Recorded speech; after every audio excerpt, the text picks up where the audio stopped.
안녕하세요. 달빛 아래 도담도담 속삭여주는 도담이입니다. 우리의 옛이야기 시작하겠습니다. 옛날 한 시골에 늙은 부자가 살고 있었다. 하루 3끼 먹는 것은 산의 진미요 몸에 칭칭 두른 것은 비단이라. 게다가 남들이 활등같이 허리 굽혀 하는 인사까지 받으니 세상 부러운 것이 없었다. 헌데 내리막길이 있으면 오르막길이 있다고 밤낮으로 아양 떨던 마누라가 하루아침 갑자기 아이고 배야 하며 떼굴떼굴 나뒹굴더니 눈 깜짝 새에 숨을 거두고 말았다. 워낙부터 여자라면 오금을 못 쓰는 부자 영감은 마누라가 죽어 사흘도 넘지 않아 새 마누라 들여올 궁리만 하더니 입맛이 떨어져 기름기 도는 쌀밥도 모래알처럼 깔깔했다. 그러다가 하루는 무슨 수가 생겼는지 돌쇠를 불렀다. 돌쇠란 부자의 머슴인데 힘이 장사인데다가 말주변이 좋고 익살꾼이어서 부자 영감은 다른 머슴은 소부리듯 했지만 돌쇠만은 구슬려서 일을 시켰다. 돌쇠 이놈, 너 오늘부터 일밭에 나가지 말고 내 말을 듣거라. 아유, 나리께선 무슨 말씀을 그렇게 하십니까? 소인의 팔자는 소팔자라고 밤낮 일만 하라고 하시더니요. 이거 참 호박이 넝쿨째로 떨어졌습니다요. 돌쇠가 한창 익살을 피우는데 늙은 부자는 시침을 뚝 떼며 정색하고 말하였다. 예끼 이 녀석, 익살은 그만하고 내 말 듣거라. 내 놈은 내가 만화님 세상 뜨고 나 혼자 한적하게 보내는 걸 알고 있지 않느냐. 네, 알다 뿐이겠습니까. 대인께서 닭똥 같은 눈물을 떨구는 것도 소인은 두 눈이 있어 보았습죠. 구곡간장이 타서 굴뚝같이 내뿜는 그 한숨 소리도 이 소인은 두 귀가 성에서 다 들었사옵니다. 늙은 부자는 듣기가 거북했지만 그래도 돌쇠를 구슬리는 수밖에 없었다. 이 녀석아, 내가 너를 일밭으로 나가지 말라 할 때는 요긴한 일이 있어 부른 것이니 익살은 그만 부리고 어서 갓쓰고 비단옷 입고 고개 넘어 동리에 한번 갔다 오너라. 돌쇠는 어머니 뱃속에서 나올 때부터 쌍놈이란 딱지가 딱 붙었는지라 가시오 비단이요 하는 말을 들으니 거짓말 같아서 멍청이 서 있었다. 아니, 이걸로 어떻게 하라는 말씀이옵니까? 허, 녀석, 양반이 따로 있는 줄 아는 게냐? 돈만 있으면 양반이 없다가도 생기는 게다. 잔말 말고 어서 갓쓰고 비단옷 입고 산 너머 동리에 갔다 오너라. 산 너머 동리엔 왜 가라 하시나이까? 그 동리에 젊은 과부 부자가 살고 있지 않느냐? 한번 가서 집을 잘 살펴보고 오너라. 아니, 부자 대인께서 과부 사냥을 하실 겁니까? 허, 녀석, 그런 데는 임금이나 대감이나 점잖은 채 해도 밑을 들추면 말과는 다를 것이니라. 한시가 급하니 어서 가보고 오너라. 그래야 동요올 게 아니냐? 돌쇠는 무슨 생각이 들었던지 더는 익살을 부리지 않고 난생 처음 상투 틀고 갓을 쓰고 비단옷 떨쳐 입고 나섰다. 돌쇠는 원체 이목구비가 바로 생긴 데다 의포단장이라 차려입고 나서니 진짜 양반이 틀림없었다. 양반 차림을 하고 떠난 돌쇠가 보리 저녁쯤 해서 고개 넘어 과부 부자네 기와집 뜰락에 들어서니 한 머슴이 뜰락을 쓸고 있었다. 돌쇠가 그 머슴을 찬찬히 살펴보니 애시적에 한 동리에서 자란 소꿉동무 억새였다. 아니, 너 움막집 억새 아니냐? 예, 그렇사옵니다. 조실부모하고 또 돌아다니다 예 와서 머슴살이 하옵니다, 양반님. 억새는 허리를 굽히고 머리도 들지 못하였다. 이놈아, 양반은 무슨 양반? 개 팔아 두냥 반이냐? 나 돌쇠다. 억새가 그제야 머리 들고 보니 틀림없는 돌쇠라 손목 잡고 사랑채에 들어갔다. 그날 밤 돌쇠는 목소리를 낮추었다 높였다 하며 자초지종을 내리엮어 말해주었다. 그리고 억새의 귀에 대고 여차여차 하자고 소근거렸다. 돌쇠는 늙은 부자의 애를 말리느라고 실컷 놀다가 사흘째 되는 날에야 돌아왔다. 담배만 뻑뻑 빨며 애타게 기다리던 부자는 싱글벙글 웃으며 들어서는 돌쇠를 보자 일이 성사된 듯 싶어 어떻게 됐느냐고 급히 물었다. 하지만 돌쇠는 침을 꿀꺽 삼키더니 딴전을 부리기 시작했다. 나리님께서 들으시와요. 소인이 난생 처음 갓을 쓰고 나서니 글쎄 어찌 바람이 나지 않을 수 있습니까? 날 바람을 일구며 태산같이 높은 곳에도 단숨에 척 넘어서는데 청사는 말 그대로 푸를 청자요. 물은 맑아서 맑을 청자인데 갖가지 꽃들이 꽃화자를 자랑하며 내가 곱다 내가 곱다 다투어 핍디다요. 그래서 야 이 녀석아 긴 말 말고 어서 갔던 일이나 말해보거라. 네 그래서 경치가 절승이니 대인님 만화님 되실 분도 천하 절색이겠구나 이런 생각을 하며 고래등 같은 기와집들에게 척 들어서니 참 과연 가관이었습니다요. 야 이 녀석 내 언제 산천이 어떻고 그 집 뜰하기 어떻고 하는 걸 묻더냐? 다른 말은 아예 싹 거두고 내가 시킨 일이 어떻게 됐나 말해보거라. 네 그렇게 합지요. 기와집 내 기둥에 달린 풍경소리가 왈라당 전라당 하는데 갑자기 목이 마르는지라 목에 있는 불부터 꺼놓고 보자고 주인을 찾고 물 한 모금만 먹읍시다 하고 들어서니 예끼 이놈 네 말 다 듣다 내가 지레 죽겠구나. 어서 내 듣자는 말부터 해보거라. 그래 그 집에 들어서니 어떻더냐? 네 대답을 들어보시와요. 글쎄 주인을 찾았는데 대답이 없사와요. 그래 나도 진짜 양반은 아니라도 임시 양반은 된지라 양반 행세를 했습지요. 그 자식 내가 너더러 양반 행세한 말 하랬느냐? 그까진 말은 걷어치우고. 네 그럼 그만 말하지요. 돌쇠는 일부러 입을 꾹 닫아버렸다. 그러니 안달이 난 사람은 늙은 부자라 그는 돌쇠 손을 잡아지며 사정했다. 아니 이 녀석아 내가 어디 널 보고 말을 하지 말라고 하더냐? 격가지를 치고 본줄기를 말하라고 그랬지. 제발 어서 말해다오. 돌쇠는 한식경이나 입에 자물쇠를 잠가놓고 있다가 늙은 부자가 안절부절 못하는 꼴을 보고는 픽 웃고 말을 이었다. 글쎄올시다.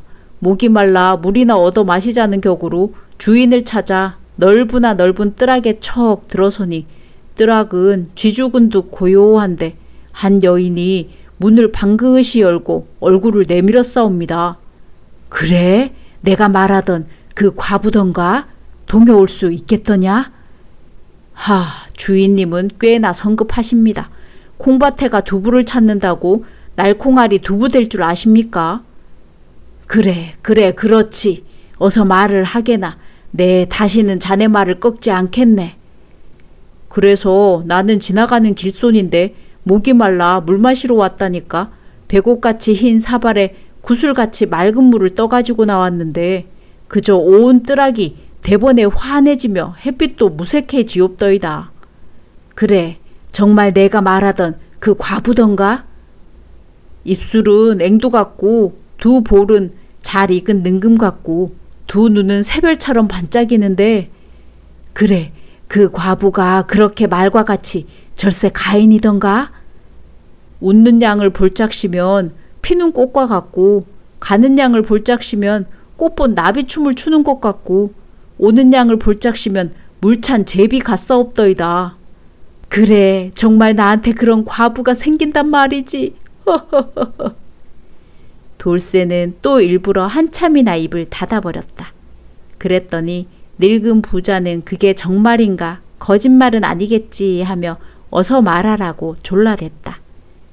제가 주댕이를 다치려고 허튼 소리를 하겠사옵니까?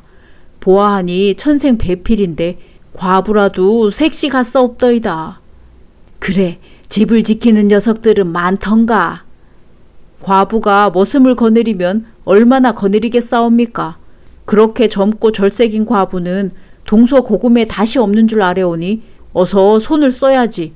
어느 날 저녁 누가 동역하겠는지 어떻게 알겠사옵니까? 그래, 자네 말이 옳네. 당장 나가 머슴들을 부르게. 그래야 오늘 저녁에라도 남보다 먼저 손을 쓸 게 아닌가. 네, 주인님 분부대로 하옵지요.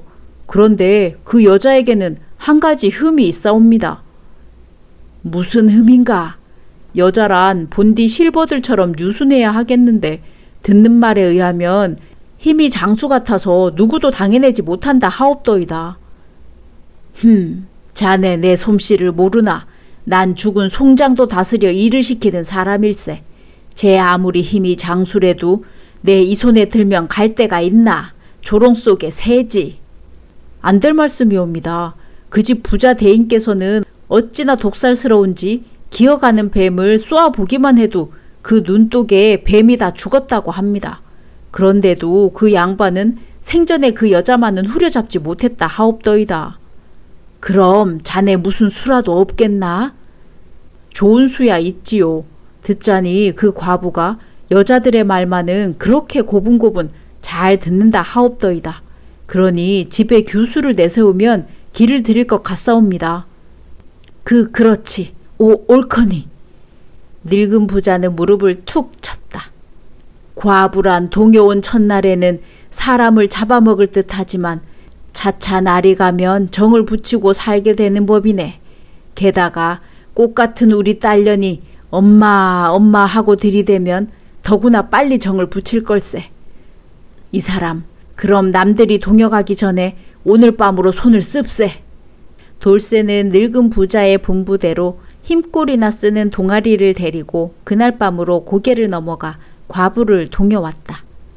밤에 불도 켜지 못하고 남몰래 하는 일이지만 늙은 부자는 머슴들이 과부를 동여가지고 뜰하게 들어서는 것을 보자 맨 버선발로 달려나와 맞았다.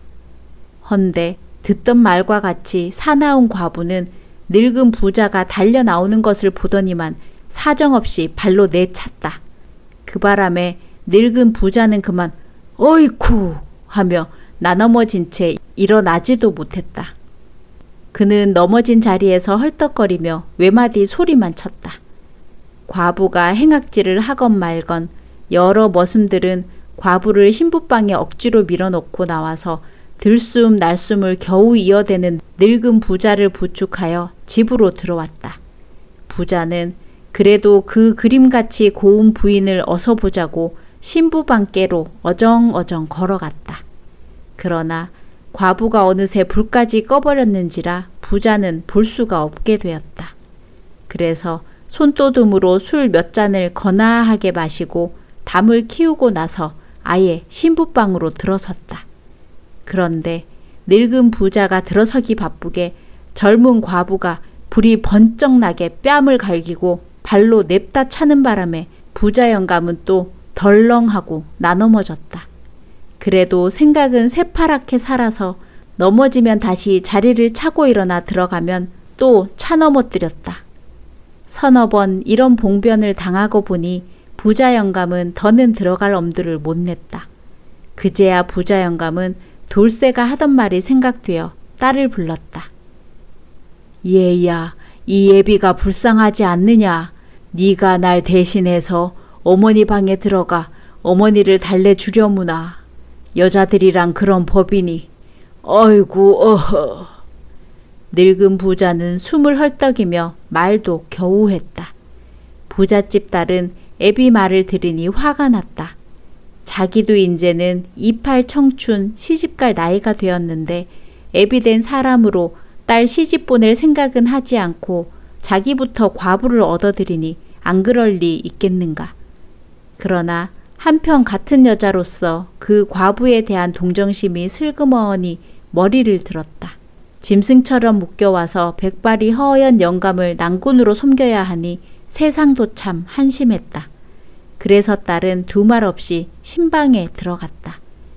처음에는 그 딸도 몇 번 밀려 나왔지만 나중에는 과부도 지쳤는지 더는 행악질을 하지 않았다. 이튿날 아침에 딸은 소리 없이 어머니 방에서 나왔다. 그때에야 잠에서 깬 부자 영감은 벌떡 자리를 차고 일어나며 딸을 보고 물었다. 얘야, 어머니가 너를 더 차지는 않던? 별일 없었사와요. 그럼 그렇겠지. 얘야, 오늘은 그년한테 밥 한 술도 주지 말거라. 제가 이기나 내가 이기나 어디 두고 보자꾸나. 늙은 부자는 과부를 당장 손에 후려잡고 싶었지만 또 잘못 건드렸다간 자는 호랑이 깨운 격이 될까 염려되어 할 수 없이 딸을 따라 나와 아침을 먹었다.